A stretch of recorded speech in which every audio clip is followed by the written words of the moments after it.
Miqtë e mi, mirëditat e mirë se erdhët në transmetimin tonë të drejt për drejt. Si çdo mesditë do jemi në shoqërinë e emisionit Me Zemër të Hapur, ku ditën e sotme do të flasim për një ngjarje që ka ndodhur në gjykatën e krimeve të rënda dhe krimit të organizuar në GKK me datën 15 qershor. Duhet ishte një ditë e zakonshme përpara hyrjes në transmetim të emisionit Me Zemër të Hapur, si një ditë normale me një nga temat dhe denoncimet e qytetarëve, kur në fleshin tonë informativ pikërisht edhe nga kolegja Klodiana Lala u dha lajmi se në GKK kishte ndodhur një ngjarje e rëndë. Brenda kafazit të xhamit për Enis Dobrën po zhvillohej seanca gjyqësore dhe vëllezrit Bushjokaj kanë gotitur Petrit Çakrin. Ndërkohë që vitin e kaluar në Korrik ne kemi pasur një intervistë ekskluzive në fakt me zotin Rifat Dobra, babain e 23 vjeçarit, se kush ishte ai, çfarë kishte ndodhur në të vërtetë me të birin. Ishte një ngjarje e rëndë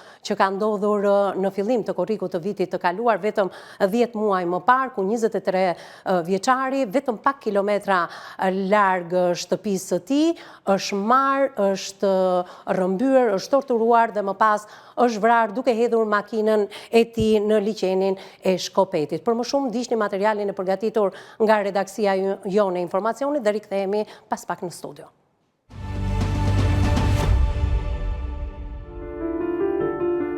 Gjykata e posaçme është ndërruar këtë të hënë në skenë krimi. Të pandehurit për rrëmbimin dhe vrasjen e Enis Dobrës u përplasin fizikisht në kafazin prej xhami dhe situata u qetësua vetëm pas ndërhyrjes së policisë. Burime nga seanca bëjnë me dije se vëllezrit Fation Aleksandër dhe Kristi Bushjokaj dhënuan të pandehurin Petrit Hoxha, alias Çakraj, të cilin e akuzojnë se i ka spionuar dhe ka shpifur ndaj tyre në prokurori. Ata e kanë goditur me grushte dhe kanë përplasur pas murit të pandehurin Hoxha, ndërsa gjatë përplasjes janë dëmtuar dhe 3 punonjës të policisë së burgjeve që bëjnë shoqërimin e të pandehurve nga paraburgimi në gjykat. Për shkak të përplasjes, seanca u ndërpre, ndërsa ndërhyri policia për të normalizuar situatën. Hetuesit bllokuan sallën ku po zhvillohej seanca dhe kqyren pamjet e kamerave të sigurisë. Ndërkohë vetë gjykata ende nuk ka dhënë asnjë njoftim zyrtar apo sqarim se si janë vendosur në të njëjtin kafaz vëllezrit Bushjokaj dhe Petrit Hoxha, alias Çakraj, dhe nuk është marrë asnjë mas për sigurinë e këtij të fundit që ka rrëfyer detaje rreth ngjarjes tronditëse. Vëllezrit Fation Aleksandër dhe Kristi Bushjokaj, si dhe Petrit Hoxha, alias Çakraj, akuzohen nga SPAK se rrëmbyen, vranë dhe tentuan të zhdukin trupin e Enis Dobrës, 23 vjeçar. Ata e hodhën makinën e Dobrës me trupin e tij brenda për në liçenin e Shkopetit, me qëllim që ngjarja të dukej si aksident. Gjatë përmbysjes së makinës, trupi doli jashtë dhe u zbulua krimi tronditës. Enis Dobra dyshohet se u ekzekutua për shkak të humbjes së një sasie kokaine në Gjermani dhe vëllezrit Bushjokaj bënin atë përgjegjës.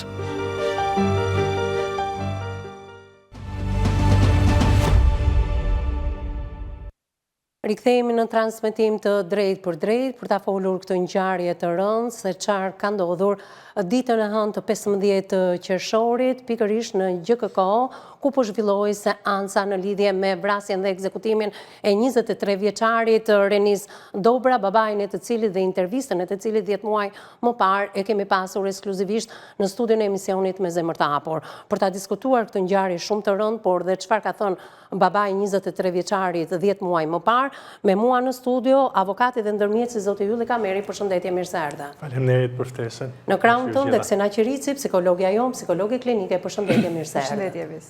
Fillimisht do ta nis edhe me lejen e psikologës pak me avokatin, se si e keni përjetuar, ju nuk keni qenë në fakt në Tiranë, keni qenë për një çështje gjyqësore në Gjirokastër, por gjithsesi ju e mësuat ngjarjen. Si u përjetua nga ana juaj avokat? Si ka mundësi që GKK-ja me një ngjarje kaq të rëndë, ku përveç dhunimit të 3 vëllezërve Bushjoka ndaj Petrit Hoxhës ose Çakri, i cili kishte shpifur për ta dhe ishin në të njëjtin kafaz xhami, dhe akoma gjykata nuk ka dalë me një deklaratë që të dimë se çfarë ka ndodhur konkretisht.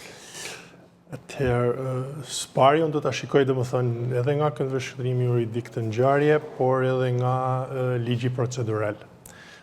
Për sa i takon marrëdhënies mes aktorëve në një sallë gjyqi, ato duhet të jenë solemne, Dhe gjykata e krimeve të rënda është e vërtetë që është gjykata më solemne në Republikën e Shqipërisë, ku ruhet solemniteti në çdo moment të veprimeve procedurale, më tepër se sa në të gjitha gjykatat e tjera, por gjithsesi standardi në krahasim me atë që duhet të jetë lë domethënë për të dëshiruar. Pse lë për të dëshiruar? Që do të thotë nuk ndëshkohen humbjet e solemnitetit në nivel të ulët, që domethënë në cilën në gjitha gjykatat duhet të jetë respekti për gjyqtarin, për trupin gjykues, për dëshmitarin, për avokatin duhet të jetë maksimal. Dhe nëse të cënohet, domethënë, ky standard i solemnitetit, procesi duhet të ndërpritet menjëherë.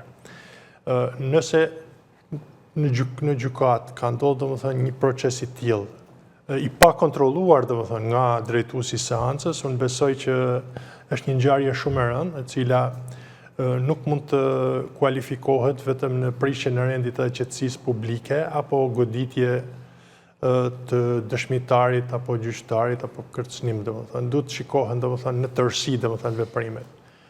Por unë mendoj domethënë që në standardin e hetimit të çështjeve mendoj që mund të jetë edhe një ngjarje provokuar nga organi procedural. Pse mund të jetë një ngjarje provokuar nga organi procedural? Sepse shpesh herë gjatë bisedave edhe po gjatë dëshmive, dëshmit mund të mos jenë të plota, mund të mos hidhen provat plota, dhe situatat tilla mund të përdoren për përgjime ambientale mes aktorëve të cilët kanë qenë në ngjarje, të cilat në momente të caktuara nuk kanë pas mundësi domethënë që të tregojnë. Dhe unë besoj që ky është një ndër rastet domethënë të tilla. Ndofta kjo mund duket pak e habitshme, por duke parë që gjykata e posaçme kundër krimit të organizuar edhe korrupsionit përdor metoda speciale për sa i takon hetimeve, është në pararojë të krijimit edhe të mbrojtjes së mjeteve të ligjshme apo të paligjshme për sigurimin e provave në një proces gjyqësor, ajo mund të ketë ndodhur domethënë edhe ky fenomen. Pra vetë pandehurit janë bashku bashkë me njëri tjetrin dhe kanë diskutuar për një ngjarje domethënë të tillë më vonë apo gjatë përgjimeve ambientale. Pretendimet kanë qenë që 3 vëllezërit Buzgjoka kanë qelluar dhe kanë individuar brenda kafazit të xhamit, pikërisht Petrit Hoxha ose Çakri, dhe kanë pretenduar se Petriti ky fundit ka shpifur për vëllezërit Buzgjokaj, por janë lënduar edhe 3 punonjës policie, 3 punonjës të shoqërimit të paraburgosurve.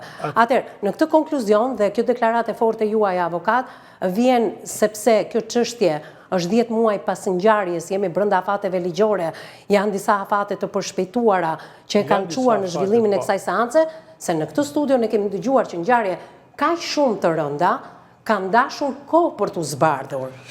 Atëherë, faktet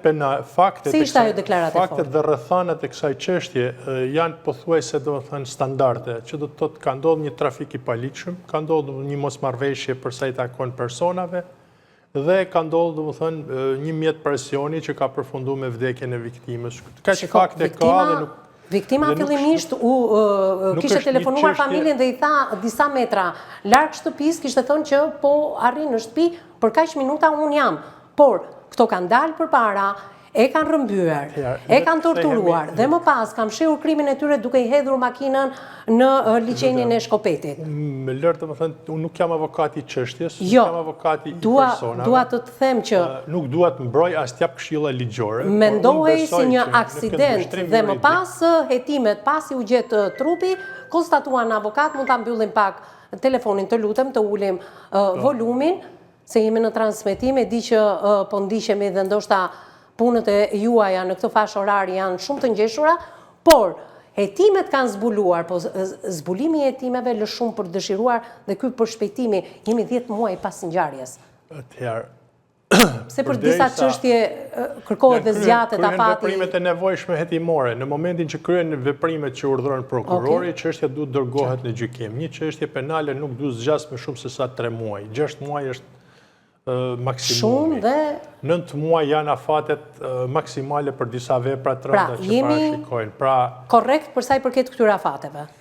Atëherë, në standardin ku ndodhet sistemi i drejtësisë në fazën e hetimeve paraprake, shumë pak çështje përfundojnë brenda afatit 3 mujor, për shkak të ngarkesës, për shkak të kompleksitetit veprimeve, apo për arsye subjektive, këtë nuk mund ta përcaktojmë. Edhe kjo është një shqetësim cilin e ngriti edhe prokurori i përgjithshëm në relatimin përpara kuvendit.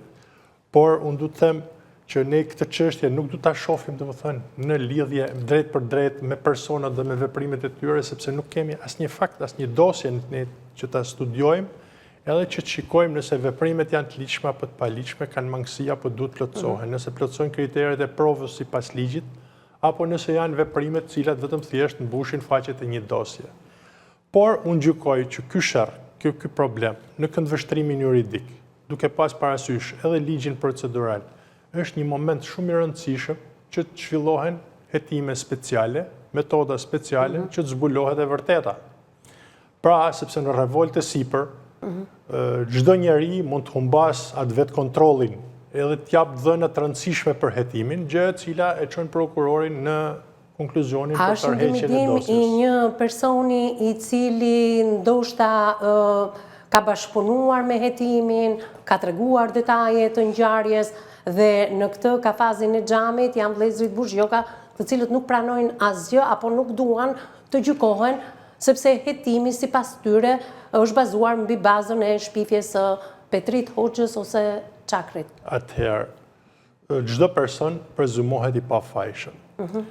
Në sistemin e drejtësisë në Shqipëri, ky postulat nuk është se zbatohet.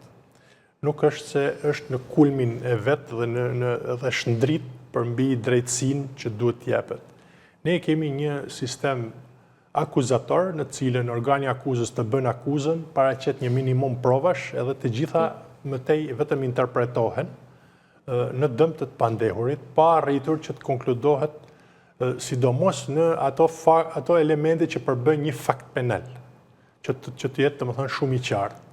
Dhe shumë persona, cilët dënohen, nuk janë të ndërgjegjshëm, as nuk e kuptojnë vendimin që është marrë kundër tyre. Nuk i kuptojnë dhe nuk duan t'i pranojnë të drejtat e tyre procedurale për të kundërshtuar një dëshmi, për të kundërshtuar një deklarim, të cilin mund t'a japë domethënë një person kundër interesit të tyre. Në këtë rast kemi të bëjmë me një ngjarje shumë tranë, me një ngjarje e cila është afruar drejt zgjidhjes dhe ka dyshime të arsyeshme për sa i takon mbajtje në fuqi të një mase sigurimi, që është ajo arrestit me burg, pasi janë, dy personat e akuzuar janë në arrest me burg.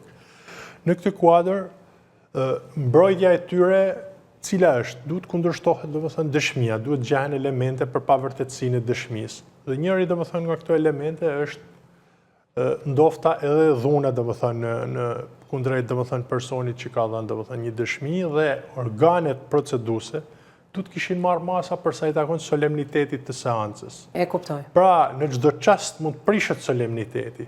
Dhe nëse ka një ngritje zëri, nëse ka një lëvizje pa kontrolluar të një personi, nëse ka një qoftë edhe një lëvizje koke, domethënë që është kërcënuese për dëshmitarin apo për palët cilët ndodhen domethënë prezent në sallën e gjykimit, kryesuesi i seancës, i cili normalisht është i detyruar domethënë që të mbajë solemnitetin në kontroll, duhet marrë menjëherë masat e nevojshme që ngjarja të mos agravohet. Në rastin konkret, nuk për shkak të faktit që nuk ka një relacion edhe nga gjykata, unë mendoj domethënë që duhet të jetë një veprim procedural. Flasim nuk ka një relacion nga gjykata deri në këto momente, se mund të dalin, mund të jenë hapur kamerat e seancës ku po zhvillohej gjyqi. Ma kuptoj, jo, edhe një herë, nuk është çështja nëse do hetohen personat për këtë ngjarje, pasi mirë, do flasim pak më vonë se çfarë ndodh mbi vëllezërit Buzhjokaj. Unë flas që personat cilët janë përfshirë domethënë në këtë debat, më mbrapa, ose me njëherë, ose më përpara, duhet kënë qenë domethënë objekt i veprimeve procedurale speciale për ta plotësuar dosjen me elemente procedurale. Flasim më vonë se çfarë ndodh pikërisht për këtë ngjarje të 15 qershorit në GKK-t ndaj vëllezërve Buzhjoka për lëndimin ndaj Petrit Hoxhës ose Çakrit, por ndërkohë edhe ndaj 3 punojësve të policisë. Të gjitha këto i thonë ethime pas pak. Sepse janë dëmtuar 3 punonjës policie. Po, janë dëmtuar në krye detyrës. Mirë, ndjekim se kush ka qenë Renis Dobra dhe historia e tij.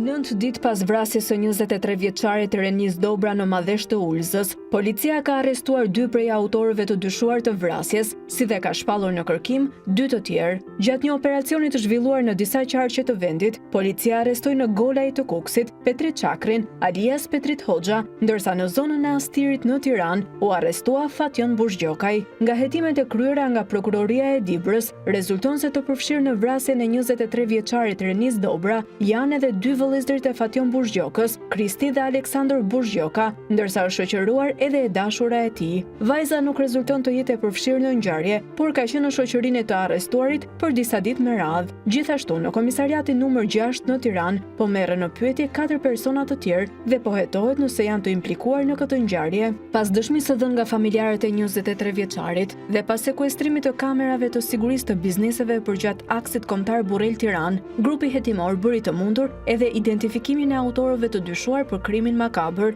Kamerat kanë fiksuar 2 automjete që qarkullojnë njëra pas tjetrës, një Range Rover të zi dhe një Hyundai Santa Fe, që rezulton se janë marrë me qira në rinas nga Petrit Çakri alias Petrit Hoxha. Automjetet kanë qenë të pajisur me GPS dhe policia ka ndjekur itineraret e lëvizjes së tyre që përkojnë me lëvizjet e 23 vjeçarit Renis Dobra. Përmes automjetit tip Range Rover, autorët kanë vëzhguar lëvizjet në zonë, ndërsa personat që ndodheshin në automjetin tjetër rrëmbyen 23 vjeçarin. Autorët mësohet se i kanë zënë prit 23 vjeçarit Renis Dobra në vendin e quajtur Ura e Lufit në fshatin Zenish të Ulzës, rreth 300 metra larg banesës së tij, ku pasi e rrëmbyen, e torturuan, e mbytën me litar dhe më pas e hodhën me automjetin e tij në Humner. Automjeti i të riut përfundoi në ujërat e liçenit të Shkopetit, ndërsa trupi i tij doli jashtë mjetit gjatë rrokullisjes në Humner. Policia e shtetit konfirmoi se 23 vjeçari Renis Dobra ka qenë i dënuar në Gjermani për shpërndarje të lëndëve narkotike, duke shërbyer si antar i një grupi të strukturuar kriminal,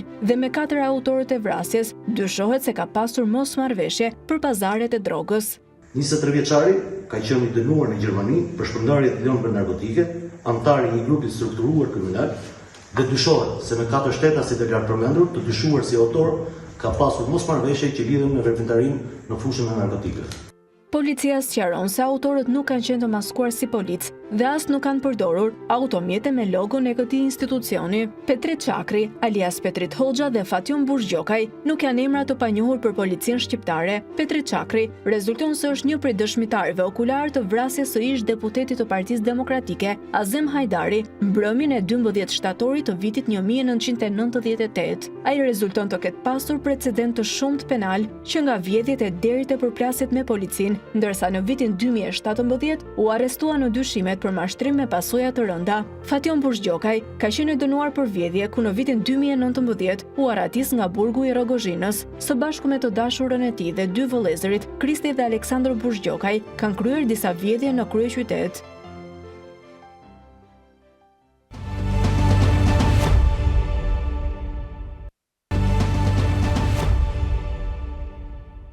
Pas hapësirës së parë publicitare, jemi në pjesën e dytë të këtij emisioni. Kemi rikthyer ditën e sotme në vëmendje vrasjen e Renis Dobrës. 10 muaj më parë, baba i tij zoti Rifat dha një intervistë ekskluzive me datën 17 korrik, 9 ditë pas zhdukjes së të birit. Ai ka dhënë disa detaje shumë të rëndësishme, menjëherë sapo media ka dhënë publikimin e zbardhjes së ngjarjes së rëndë, sepse 23 vjeçari 300 metra larg shtëpisë së tij u rrëmbye, u torturua dhe më pas krimi u mbulua duke e kthyer atë në një aksident automobilistik, sepse trupi është gjetur në liçenin e Shkopetit së bashku me makinën.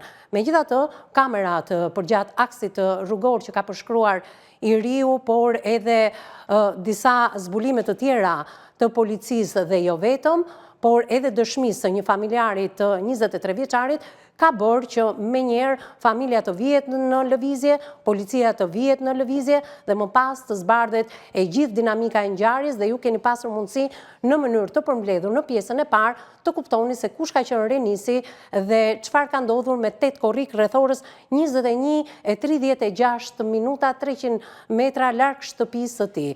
Por, le të rikujtojmë edhe njëherë se çfarë ka deklaruar 10 muaj më parë zoti Rifat Dobra, babai 23 vjeçarit të vrarë.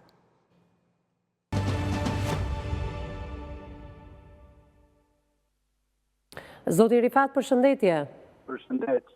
Në radhë parë ju jap ngushëllimet e mia të drejtë për drejta nga studio emisionit Me Zemër të Hapur për tragjedinë në familjen tuaj, për vdekjen e pa precedent të djalit tuaj 23 vjeçar, Renis Dobra. Më vjen keq për gjithçka që ka ndodhur, zoti Rifat. Po, faleminderit. Besoj se gjendja është e rënduar në familjen tuaj, ashtu siç folëm edhe pak minuta më parë, gjendja e bashortes tuaj është e rëndë, apo jo? Po, shumë e rëndë. Zoti Rifat, të paktën ditën e sotme policia e shtetit ka zbardhur dinamikën e ngjarjes, ndërkohë që kanë dalë dhe emrat e autorëve. Si ndjeni ju në këto momente që flasim? Unë ndjem, inshallah, dhe të ndjen ato dy tjerit, falenderoj policinë e shtetit. Atëherë, le të flasim pak për ngjarjen e shtat Korrikut, kur ju jeni personi i fundit që keni komunikuar me djalin tuaj. Ditën e martë, rreth çfarë ore keni folur bashk? Ditën e martë jam për herë të fundit në orën 9:36 minuta të darkës. 21:36 minuta keni folur me djalin? Me djalin, po. Çfarë ju tha djali? Me sa babi, sa jam të njës për shpi, edhe sa është mirë, babi, mirë është. Ku kishte qenë Renisi në ato momente?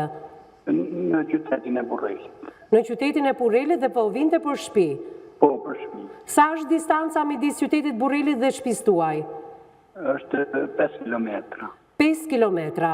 Dhe ndërkohë djali nuk mbriti kurrë, apo jo? Jo, nuk ka rriti. Megjithatë, nga ajo çfarë kemi diskutuar edhe më parë, zoti Rifat, ka qenë një telefonate nipi tuaj. Çfarë ka ndodhur kur ju telefonoi nipi? Nipi im e ka telefonuar në orën 22:02 minuta, kështu ka qenë ora.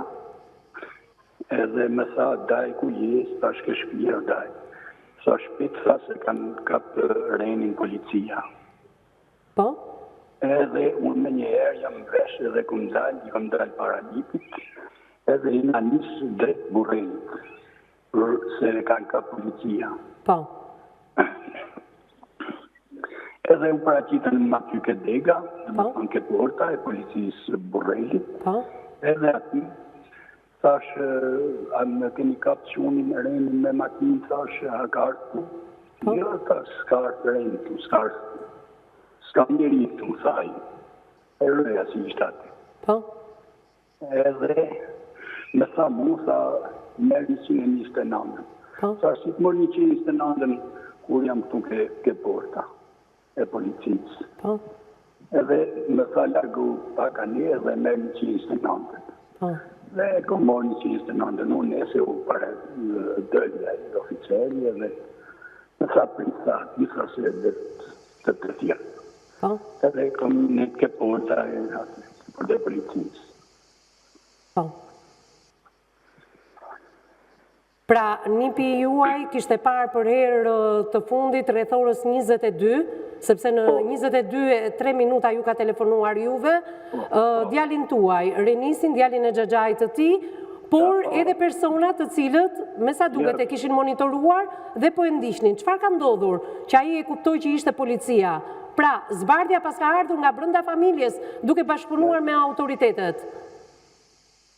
Po, ka pa makinën time nipi, edhe aty dhe me thonë ka ashtu si, mos ka qenë policia, se s'kina pas nej kështu tjetër na. Pra, i kishte folur Renisit të nipi? Jo, se ka pa fare. Po personat që po e ndiqnin Renisin dhe i thanë janë policia? Ato, dhe me thonë, në më t'i ketë pa rrugës kështu, po jo se janë kështu, policë. Pra, nipi, me sa më treguat pak më përpara, ka biseduar me këta persona dhe i ka ishin thënë largohu se jemi policia ndërkohë që ishin vrasësit, apo jo? Po, ka është afru, nipi aty me makinën e vetë, dhe mas i ka njëfë makinën time, ka bon dhe frenu dhe me sanë mundan, edhe ato i ka dalë linja aty, ka sanë hik shpit se jena policia dhe... E qartë. Sa largu një 2-300 metra, dikum ka morë mua të E qartë, megjithatë, zbardhja thash edhe një herë e gjithë dinamikës, ju pas keni ndihmuar policinë, autoritetet për zbardhjen e kësaj ngjarje. Kur mësuat pastaj që makina jote që drejtohej nga djali nga Renisi u gjet në lumin e Shkopetit? Edhe ne kena gjithë natën aty. Po? Deri në orën 4 të mëngjesit. Po kush ju njoftoi që makina kishte rënë? Neve kena shku atje, Po? dhe me thonë u hapen kamerat aty ke policia e kështu, Po? edhe u pa se ka hip në drejtim të Shkopetit. Dhe ndërkohë që ka ikur në drejtim të Shkopetit, makina kishte rënë në ujë, polumbarët gjetën trupin e djalit tuaj të ndjerë, por për zbardhjen e kësaj ngjarje tepër të rëndë, pas ka qenë në vendin dhe në momentin e dur, nipi juaj që ka ndihmuar policinë pastaj drejt edhe zbardhjes së emrave të autorëve, apo jo? Jo, e kemi gjetur vetë atë vendin ku ka ra Po? makina me çuni.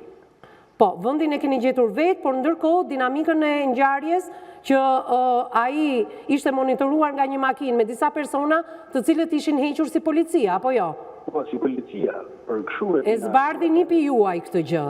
Po. Megjithatë, policia ka vepruar shpejt edhe në bazë të dinamikës së ngjarjes së zbuluar nga nipi juaj, që rastësisht ka parë makinën tënde në rrugë dhe një person nga makina që po ndiqte djalin tuaj të ndjerë i ka thënë ik largohu se jemi policia. Po. Atëherë, emrat janë bërë tashmë publik, zoti Rifat. Ju i njihni këta emra? Jo, si kom ashtu asnjëherë në botë, vetëm kur nga mediat, nga ju e kam një gjuhë se nuk... Jo. Nuk i kishe njohur dhe nuk i kishe dëgjuar më parë? Pare. A i kishit parë ditët e fundit të shqetësuar djalin tuaj Renisin? Pare, si ditët e tjera, si ditët e zakonshme. Si ditët e zakonshme. Kur ishte kthyer nga Gjermania Renisi? Renisi ka një vit e pak muaj, nuk e di fort. Një vit e pak muaj që ishte kthyer nga Gjermania, apo jo? Për gjatë 14 muaj kështu. Po, për gjatë këtyre 13-14 muajve, si ka qenë gjendja e Renisit? E mirë, as i lloj ashtu, të më thonë, s'kishte shqetësime, gjana dilte, vetëm, me makinë, pa makinë, as i lloj problemi nuk ka ashtu. Të më thonë, vite edhe ishte i vite rasti me ardhme në kamë, nga ure matit që i thamin në tu, e vite këshpia në kamë. Nuk ka qenë kështu, dhe më thonë. Nuk ruhej, vinte në këmbë, edhe me distanca të largëta, po më thoni, apo jo? Jo, pare. Sa vite qëndroi në Gjermani? Sa kohë ka qëndruar Renisi në Gjermani? Në Gjermani ka qëndruar 6 muaj e 20 ditë. 6 muaj dhe 20 ditë. Ku ka qëndruar në Gjermani? Në çfarë vendi? 6 muaj ka qenë në Burg. Ka qenë në Burg, për çfarë? 20 ditë i ka ra kështu me qenë jashtë. Po pse në Burg 6 muaj, çfarë ka ndodhur? Burg tani se di për zotin. Nuk e keni pyetur se përse ra në Burg. Se 20 ditë që kishte shkuar në Gjermani, i lirë. Pastaj më pas, çfarë ka ndodhur? Pse ka kapur ju? Ka ashtu policia ligjore kështu pa. Kishte njerëz në Gjermani Renisi ku ka qëndruar? Për ekspuls o gazetare se ka qenë kështu me ekspuls për qenë. Espuls. Për atë arsye kanë kapë policia e Gjermani. Pra kishte qenë dhe herë të tjera në Gjermani? Po, ka qenë. Dhe kishte thyer Espulsi, thoni ju? Po, ka thyer. Sa kohë më parë ka qenë në Gjermani që ka marrë dhe Espulsin? 1 muaj. 1 muaj. Dhe ku ka qëndruar? Në Gjermania nisë dina Hannover. Keni pasur të afërm në Gjermani? A shokë. Po, e kuptueshme. Ndoshta një djalë i ri që shkonte në Gjermani dhe ju nuk e dini aktivitetin me cilin është marrë Renisi në Gjermani, apo jo? Aja nuk dishim as i gjanë, kështu vetëm. E qartë. Si gjithë një o gazetare të njësë. E kuptoj. Tani, ju mendoni se vrasja dhe rëmbimi i djalit tuaj ka ndodhur ndoshta për disa probleme që ai ka pasur në shtetin gjerman? Jo, së më mbushet me një farë. Nuk të mbushet mendja? Jo. Asnjëherë nuk bën. Çfarë dyshoni ju si prindër? Si prindër ne nuk dim as i gjë fare, as i dyshim, se nuk ka këtë në shtetësim djali edhe për këtë arsye I rikthehemi edhe një shtat Korrikus ditës së martë, kur ju rreth orës 21:36 minuta keni folur për herë të fundit dhe ai ka thënë që në këto 5 kilometra po kthehet shumë shpejt në shtëpi, por që nuk arriti kurrë në shtëpi. Atëherë, le të flasim pak për ditën e shtat Korrikut. Kur është larguar nga shtëpia atë ditë Renisi? Në orën 5 mbas dite. Në orën 5 mbas dite. Ku do shkonte, ju tha? Në Burrel, po. Në Burrel. Çfarë do bënte në Burrel?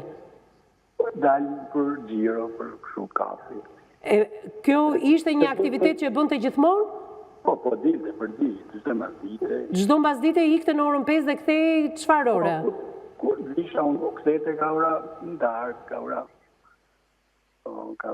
8-9 kështu. Rreth orës 20-21 ka qenë në shtëpi gjithmonë. Po, gjithmonë, në qëfë se u vëmjote për shemë na i kështu, na njoftote, na merte në telefon, jam të net me pak o babi, jam të net me pak o mami. E kuptoj, dhe atë ditë ose ditë më përpara ju nuk i keni parë të shqetësuar Renisin, absolutisht. Jo, fare. Mendon se autorët e kanë ndjekur për kilometra të tërë djalin tuaj? Po, thamë se të ta kemë ndjekur, se nuk ka në arsye, s'ka pas tjetër arsye qunimi. Thamë se kanë piketur dhe... Çfarë tregon ekspertiza në momentet e para, pasi u gjetë trupi, janë parë shenja dhune, pra jo vetëm që e kanë monitoruar, e kanë marrë peng, por më pas e kanë hedhur makinën që drejtonte, makinën tuaj që drejtonte në Shkopet, apo jo? Po, e kanë hedhur për me zduk fare, gazetare. Për me humë gjurë. Për me humë gjurëmët. Dhe me thanë shenja dhune ka në pytë. Po? E kanë mytë me gitara, me cajën ato si mjësin kështu. Po? Dhe një kështu goditje kanë kokë, mas koki. Pra e kanë mbytur dhe e kanë goditur dhe më pas e kanë edhur në Shkopet për të humbur gjurëmët. Po, e kanë mbytur para. Ajo diskutohet. E kanë mbytur. Flisni në bazë të shenjave që keni parë ju si familja, apo ka folur edhe ekspertiza? Po, të ekspertizës, pa tjetër. E kuptoj. Megjithatë, nipi juaj ka bërë të pamundurën dhe ndoshta ka kujtuar me të vërtetë që është policia pas djalit tuaj duke ju njoftuar, por me sa duket çështje minutash ka ndodhur gjithçka. Po, me për sa 5 minuta kena shkuar, 5-6 minuta nuk kena vënë më shumë. Nuk keni vënuar më shumë. E kuptoj. Mirë, zoti Rifat, unë falenderoj për këtë intervistë të parë dhe ekskluzive për ne. Më falë gazetari.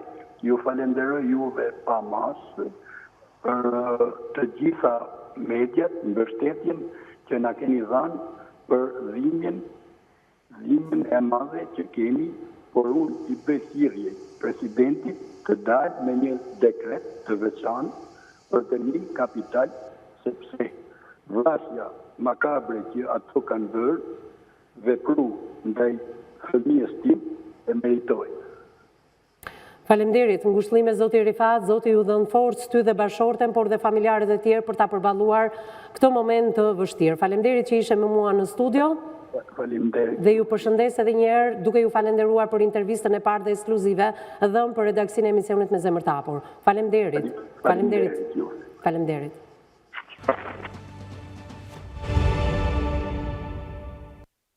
Kjo është intervista e zotit Rifat Dobra, babait e 23 vjeçarit, i cili me datën 7 korrik, ditë e martë të vitit të kaluar, rreth orës 21:36 minuta, ka telefonuar babain duke thënë që për pak mbrinte në shtëpi, por fatkeqësisht 300 metra larg shtëpisë, rastësia ka bërë që djali i xhaxhait të viktimës apo nipi i zotit Rifat të shikonte dhe të zbulonte makinën e zotit Rifat dhe të kuptonte tek njerëzit që po ndiqnin makinën apo ishin në makinë se çfarë po ndodhte dhe këta të fundit i kanë thënë largohu se jemi policia dhe menjëherë nipi i Rifatit ka marrë këtë të fundit duke i thënë që Renisin e ka marrë policia dhe kështu më pas është zbuluar e gjithë dinamika e ngjarjes për 9 ditë polumbarët në liçenin e Shkopetit kanë zbuluar trupin e të riut dhe nga ekspertiza mjekologjore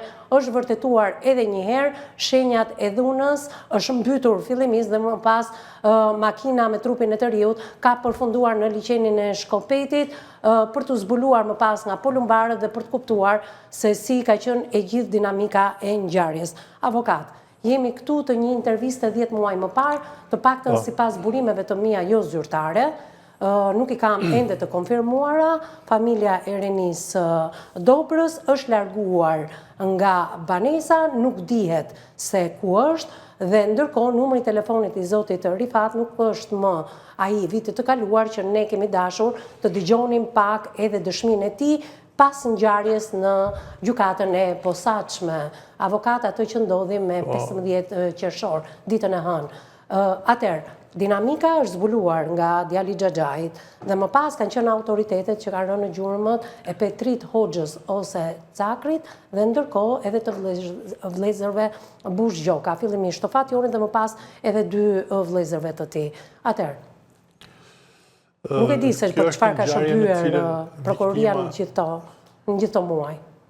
Viktima është përfshirë, domethënë, në një le të themi një ngjarje e cila nuk është zbardhur konkretisht nëpërmjet provave, vetëm nëpërmjet dëshmive, dhe dëshmia është prova më e dobët në një proces gjyqësor përballë të pandehurit, jo përballë trupit gjykues. Përballë trupit gjykues ajo vlerësohet në harmoni me provat e tjera, por përballë me të pandehurit është një provë shumë e dobët, e cila shpesh herë na shkalohet dhe në këtë rast personi pandehur ka menduar domethënë që kjo provë duhet gjehet, duhet krijohet domethënë një formë për të kundërshtuar. Çfarë ka ndodhur domethënë në këtë rast është që viktima nuk ka përdorur domethënë standardet e mospërfshirjes në ngjarje kriminale. Pra, shikojmë që viktima nuk ka zbatuar ligjin, është larguar domethënë nga vendbanimi pa leje, ka qëndruar domethënë në shtetin gjerman pa një adresë të saktë, pa një deklarim të plotë. Nuk kemi një integritet të vendimeve që ka marrë viktima përpara se të ndodhte ngjarja. Pra është përfshirë në një konflikt tek i cili ne nuk mundemi domethënë tashmë të gjykojmë. Fakti që nuk ruaj avokati do të thotë që viktima domosdoshmërisht ka kryer një veprimtari kriminale në shtetin gjerman. Sepse sipas babait ishte hyrje e ekspulsit. Disa standarde, nuk flas për rastin konkret, po thash edhe një herë, nuk flasim për rastin konkret, flasim këndvështrimin juridik. Ka disa standarde që një person duhet i ketë gjithmonë parasysh që të qëndrojë lart krimeve, lart ngjarjeve nga të cilat mund dëmtohet. Dhe ngjarja dhe gjëja e parë që këshillon një avokat është të njohësh ligjin, të zbatosh ligjin dhe sjelljet e tua do të jenë të ligjshme, që nga momenti domethënë që kur bëhesh i ndërgjegjshëm që ka rregulla dhe ligje nga një shtet për të mbrojtur një person apo për të mbrojtur personat e tjerë.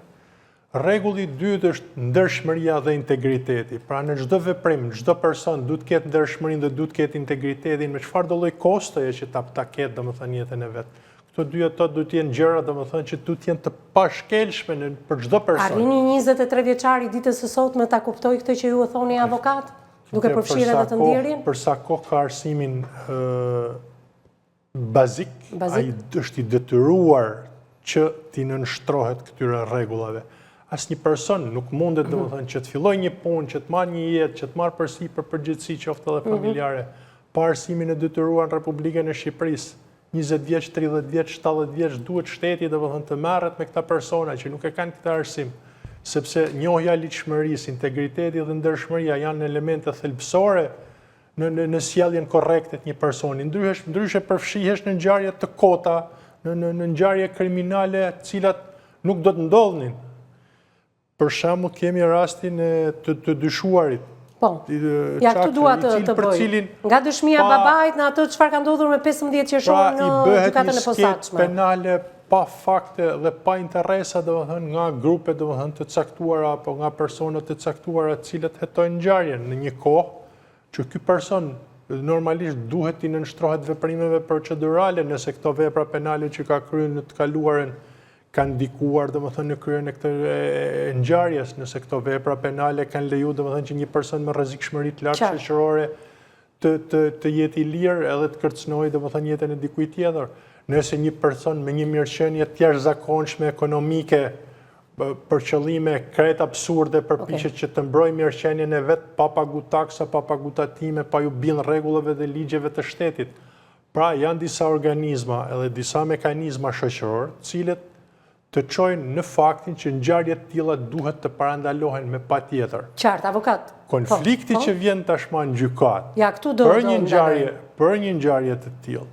Ka dy pista për mendimin tim që janë të dukshme. E para mund të jetë revolt e momentit ndaj mënyrës se si procedohet kundër një personi, duke i hequr atij të drejtën që të mbrohet, dhe ana tjetër e problemit është që mund të jetë një veprim special hetimor në cilin zbulohen, domethënë, fakte dhe rrethana. Dhe te këto dy pista dhe materialet që kemi dhënë ditën e sotme në pjesën e parë dhe të dytë, që ka të bëjë me ngjarjen në gjykatën e posaçme, më pas se kush është Renis Dobra dhe çfarë ka ndodhur me të, por edhe personat e përfshirë në ngjarjen e tij, dhe janë të njëjtët persona që u përfshin edhe në ngjarjen e 15 qershorit në gjykatën e posaçme. A ka pika takimi në të gjitha materialet që ne i kemi dhënë ditën e sotme në studion e emisionit Me Zemër të Hapur, e përfundojmë në pjesën e tretë dhe të fundit pas hapësirës publicitare komentin tënd, se më pas dua të dëgjoj pak edhe psikologen klinike Eksena Qirici. Ndjekim publicitetin e dytë.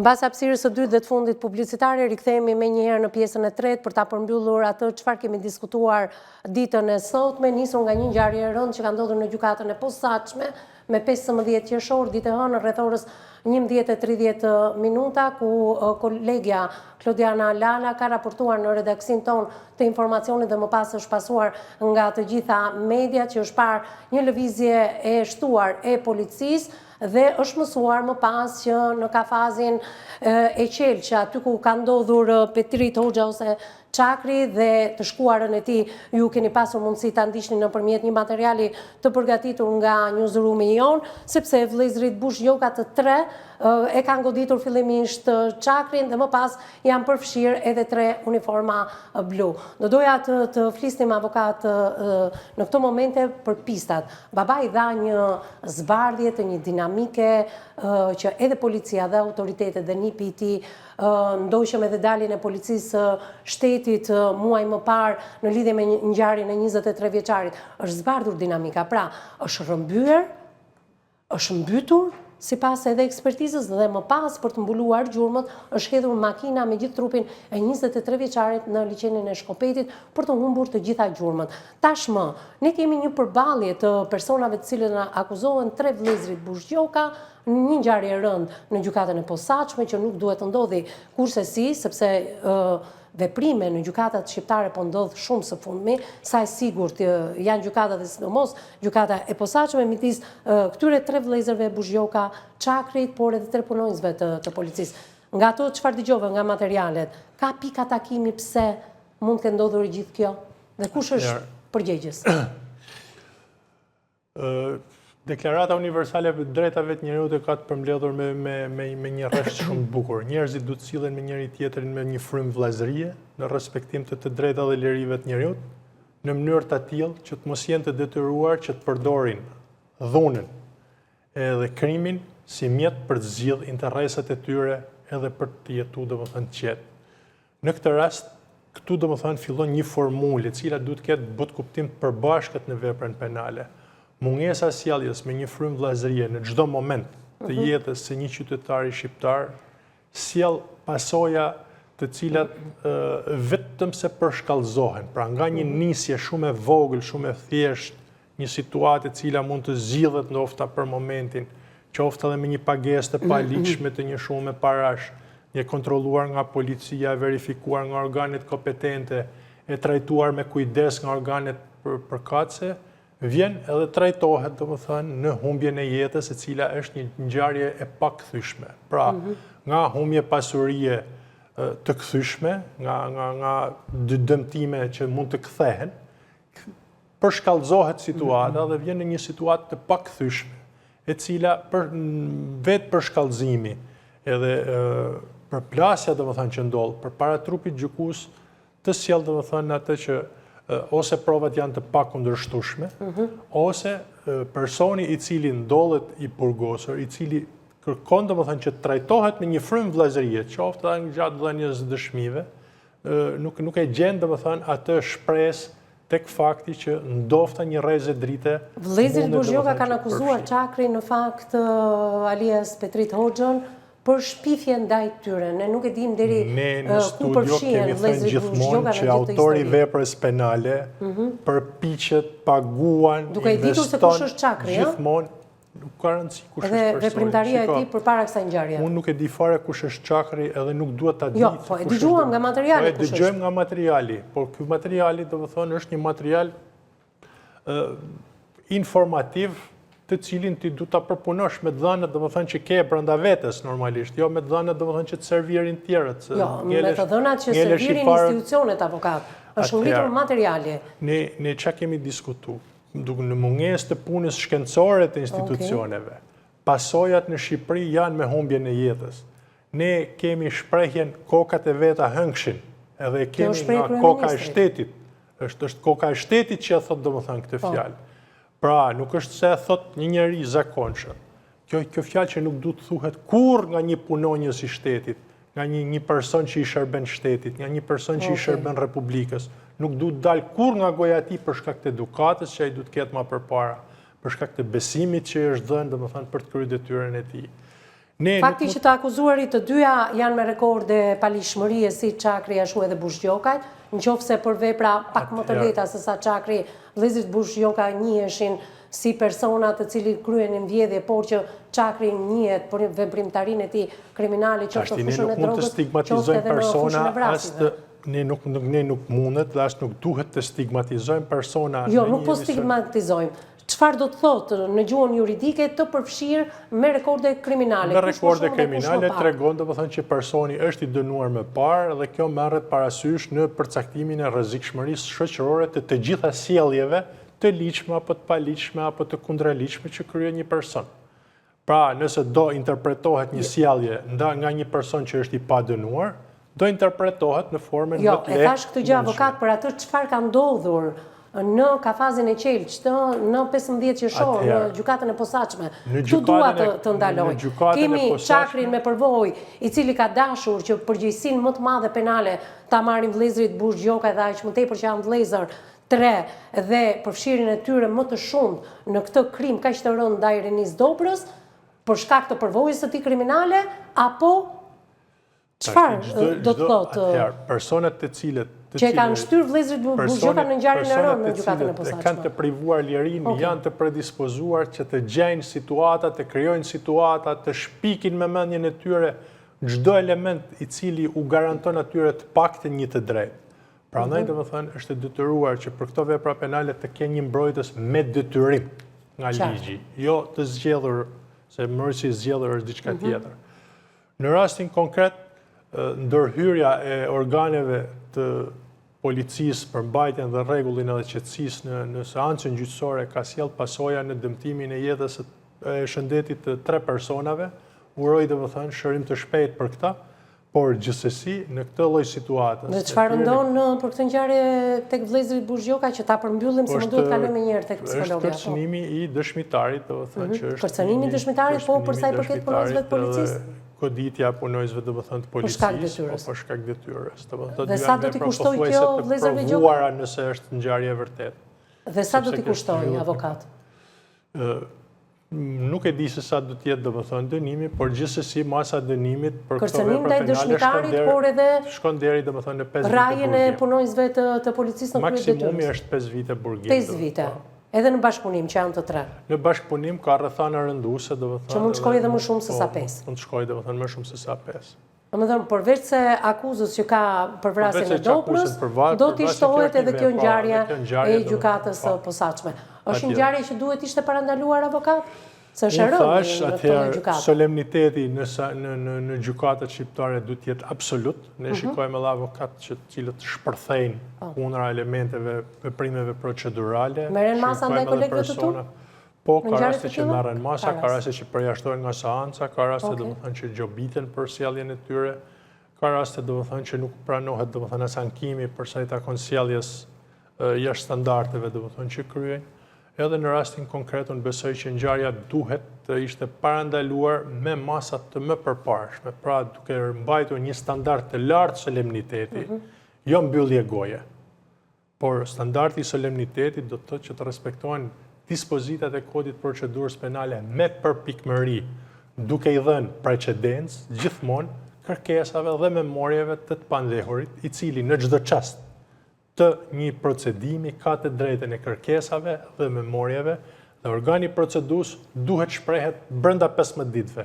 Ndofta për 2 minuta, ndofta për 10 minuta, ndofta për 1 ditë, ndofta për 15 ditë, ama duhet shprehet për çdo lloj kërkese që të ka drejtuar do të thonë personi me gojë apo me shkrim. Se dua të kaloj më njëherë tek psikologja që çfarë prodhon në publik pas analizës që bëri avokati, se gjykata e posaçme është një nga gjykatat më të sigurta ku të pandehurit tre vëllezrit Bushjoka dhe Çakri vjen në të njëjtin vend ku përfshihen edhe punonjës të policisë, çfarë prodhon për popullatën pastaj, për audiencën, për ata që ndjekin, sa bie pasiguria tek njerëzit dhe populli që ndjek këtë lajm, do doja të kisha një analist të ndër.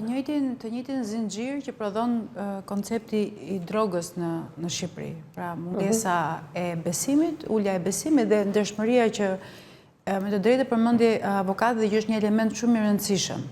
Sepse edhe në gjithë strukturën e drogës, ajo që ka kosto më të lartë është pikërisht mungesa e ndershmërisë dhe besueshmërisë dhe kjo pastaj çon në çështjen e vrasjes dhe krimit dhe torturës. Pas vrasjes edhe të gjyqtarit, Astrid Kalaja në gjykatën e apelit, kështu që në psikologjinë tonë njerëzore në kontekstin e vendit ku jetojmë, sigurisht që sistemi i besimit ka ardhur në mënyrë graduale ulse, pra nuk ka më besueshmëri dhe sot mund të themi që deri diku nuk ekziston më. Pra të gjithë njerëzit kur ndodh një ngjarje, ngrin dyshime, nuk besojnë më, mendojnë që ka korrupsion në gjithë sistemi dhe në asnjë moment nuk ngrihet asnjë lloj argumenti as analize besueshmërie mbi vetë sistemin.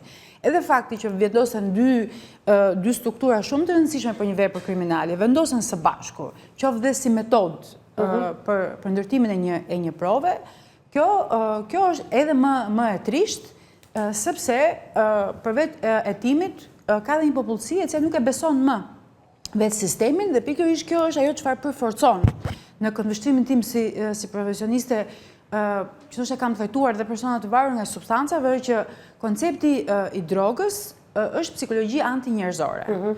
Pra vetë mënyra si ndërtohet bazohet në krim, në vrasje dhe në torturë, por dhe vetë përdoruesit i nënshtrohen kësaj substance e cila i çon edhe më shpejt në botën e por rastin vetvete, le të rikthehemi fillimit të korrikut të vitit të kaluar? Në atë kohë është parë fakti që janë përfshirë tre vëllezër. Dhe sigurisht përfshirja e tre djemve në raport me krimin, por në raport me drogën, është edhe më e trishtueshme, sepse duket sikur në vendet e vogla është zbuluar Petrit Çakri Hoxha ose Fatjon Bushjoka. Më pas është zbërthyer. Është dikush që është më i avancuar, i cili ka më shumë eksperiencë. Jo, mënyra e të bërit. Do me thonë që ta kesh në vëzhgim, të shikosh aksin rrugor, që ti ta marrësh peng, ta torturosh, ta mbysësh dhe më pas të gjithë. Dhe antinjerëzore, sepse përfshi edhe tortura. Dhe këtë koncept nuk e më pas të fshesh edhe gjurmët.